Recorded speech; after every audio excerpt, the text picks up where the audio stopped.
జుట్టు ఉంటే ముడేసుకోవచ్చు, జుట్టు లేకపోతే అసలు ముడేసుకోలేం. 11 మంది సభ్యులతో క్రికెట్ జట్టులా ఉన్న మనకి ఈ జుట్టు గురించి అవసరమా అన్న? అయినా ఈ జీవిత సత్యం ఎక్కడ నేర్చుకున్నావు అన్న? చాలా ఇంట్రెస్టింగ్ ఉంది. నా జీవిత భాగస్వామి దగ్గరే ఈ జీవిత సత్యం తెలుసుకున్నా. మేడం ఇంట్లో మిమ్మల్ని జడేయమని చెప్పుంటది, అప్పుడు వచ్చింది కదా అన్న ఇది మీకు. ప్యాలెస్లో సీసీ కెమెరా పెట్టినట్టు భలే చెప్పేసేవారు యాస్టీజు. దున్నపోతు ఈనిందంటే దూడని కట్టేశాడనమాట. వాడెవడు నీలాంటోడు అయి ఉంటాడన్న. నాకు అల్లం టీ చేయడం వచ్చంటే ఇదిగో ఐటీ మినిస్టర్ నీకే అని ఇచ్చాడంట.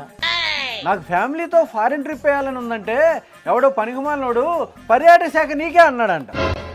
బాటిల్లో ఉన్న నీళ్లు బాటిల్లో ఉండగానే తాగలం, అదే బాటిల్లో ఉన్న నీళ్లు బాటిల్లో నుండి కింద పడితే ఏరుకోలేం.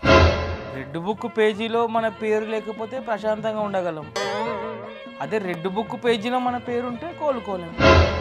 ఇది సామెత కాదురా, నా చుట్టూ తిరిగే మూత, తొందరలోనే పోతా జైలుకి.